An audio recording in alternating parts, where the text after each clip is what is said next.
বন্ধুরা সবাই কেমন আছেন? আশা করি সবাই ভালো আছেন। তো আমি ইউটিউবে অনেক দিন যাবতই শর্ট ভিডিও আপলোড করছি, একটাও লং ভিডিও আপলোড করি নাই।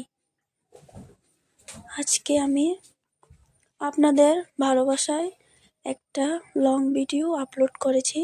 সবাই আমার ভিডিওটা দেখবেন এবং লাইক কমেন্ট শেয়ার করে আমার পাশে সবাই থাকবেন, আমাকে একটু সাপোর্ট করবেন। তো আমি ইউটিউবে রান্না নিয়ে কাজ করছি, আমার একটা রান্নার চ্যানেল খুলেছি। সবাই আমার রান্নার চ্যানেলটাকে সাবস্ক্রাইব করে দিবেন, সবাই পাশে থাকবেন। আজকে আমি রান্না করেছি চিংড়ি মাছ দিয়ে আলু পাতার সবজি, উড়ের ডাল দিয়ে একসাথে রান্না করেছি। আমার রান্নাটি কেমন হয়েছে আপনারা জানাবেন। আমি শর্ট ভিডিওতেও রান্নাই বেশিরভাগ করি এবং আমার রান্না করতে অনেক ভালো লাগে। আমি হয়তো আপনাদের মতো পারি না, কিন্তু আপনারা যদি সাপোর্ট করেন হয়তো একদিন পারবো, হয়তো একদিন হবে আমারও। আজকে দুপুরে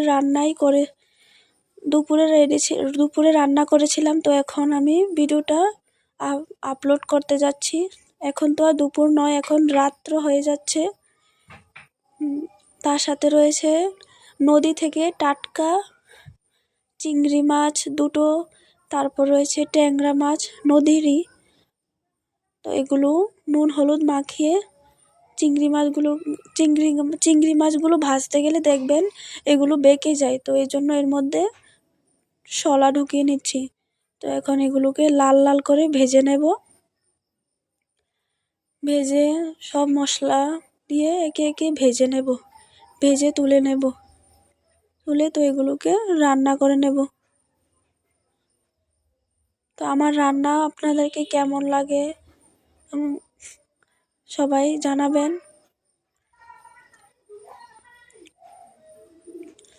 আমি হয়তো নতুন, আমার কথা শুনলে আপনারা হয়তো হাসতেও পারেন। তো আমার যদি কোনো ভুল ত্রুটি হয়ে থাকে আপনারা কমেন্ট বক্সে অবশ্যই জানাবেন। আমার যদি কোনো কিছুতে ভুল হয়ে থাকে সেটাও জানাবেন। আপনাদের ছোট বোন হিসাবে বলছি,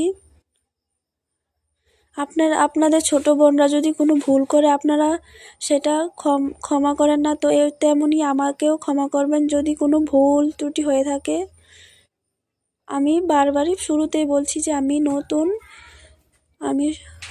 নতুন ভিডিও আপলোড করছি। আগে হয়তো লং ভিডিও দিয়েছি গান দিয়ে, তেমন একটা ভয়েস দিতে পারি না, হয়তো নার্ভাস লাগে ভয়েস দিতে গেলে। নতুন তো সবারই এরকম হয়, পরে হয়তো ঠিক হয়ে যাব। আপনাদের কাছে আমার রান্না কেমন হয়েছে সবাই অবশ্যই কমেন্টে জানাবেন। সবাইকে